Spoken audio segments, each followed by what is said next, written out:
Hello, hello, hello. Magandang tanghali sa lahat. Welcome back again to our channel, Manang Abi Channel. Palagi tayong dito sa kusina ngayon guys kasi tayo lang yung magluto. Magluto ng mga magluto ng ulam para sa ating mga kasama dito guys. Dito para sa aming lahat guys, para manghalian kasi mayroon kaming isang tao na pinatulong ni Donnie sa paglinis ng paglinis ng tambo kasi nagpatulong si Donnie guys kasi masakit daw yung kanyang balikat, siguro dahil sa galing sa pagtrabaho sa palayan. So yan, mayroon siyang taong pinatulong silingan na po na mo guys ba, kabilang purok. Ayan, so nag-prepare ako ng pang-ulam nila namin. Ako ng manok, bili ako ng manok doon sa Kamambugan guys para madali. Hindi ako nakasabay kanina sa sa bayan, so dito na lang ako sa malapit na barangay nagbili ng pang-ulam. Mayroon pa din namang manok yan doon. Ayan, bili ako ng 1 kilong manok. Parang may ulam namin. Dito yung mga apo kong nandoon sa galing sa Purok 5 4. Sila Marco kasi walang pasok ngayon, nandito yung kanyang mga magulang. Kasama ko sa paggawa ng walis.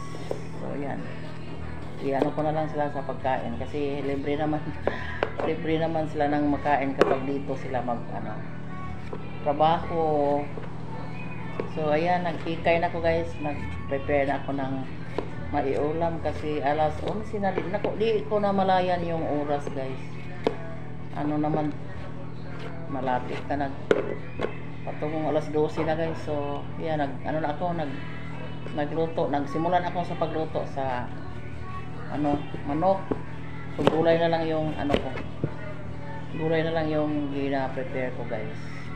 Sorry sa ingay kasi may nagpa-radio sa kapitbahay, yung kapatid ko nagpa-radio, nagpa-sounds, yung nakinig ng FM radio. Yung naman dito sa amin, yung maliit na bata si Myra, nanood ng tawag niyan, baby bus, yung pang bata na sa TV. Yan yung parang di guys ba, hindi magsamok-samok sa inahan.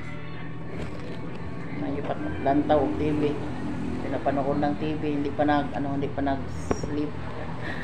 kain muna sa tanghalian bago magtulog yung mga bata ngayon guys. Isang tulog na lang sa isang araw kasi na sila, malilibang na sila sa cellphone o sa sa Lida, yung sa TV.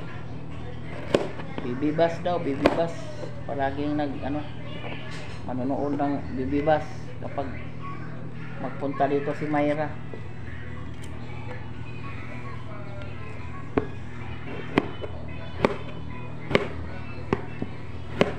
Lagyan ko lang ng guys, ulam kanang gulay, parang madami-dami yung ating ulam. Na siguro yan guys, lang dumating kasi si Ate lang kahapon sa hapon kasi walang pasok si Ate lang sa Sabado at Linggo. So sabi niya, uwi ako mama. So nandoon sa in-invite sa classmate niya sa batch niya na sa pag-graduate. So nakaalis na. Buti na lang yung si Ate lang yung tanda guys ba, walang pasok kasi sa Sabado at Linggo. So mamayang Linggo ng hapon, so babalik na naman si Ate lang sa Cebu para sa kanyang trabaho. Ating niluto. Bukal na. Yan, kumukulo na guys. Nilagay ko na yung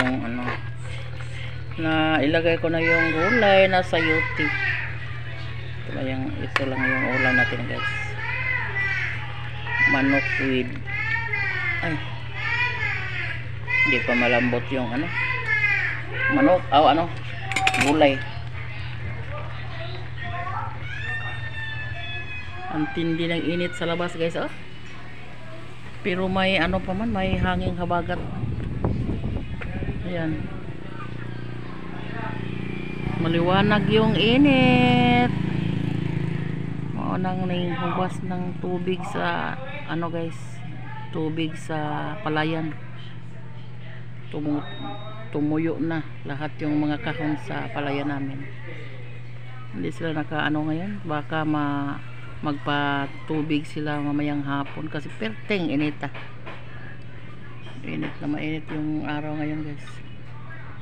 Ayan, hindi naglinis pa sila ng tambo. Ayan, baka mamayang hapon pag nalandong na guys pa. Ayan.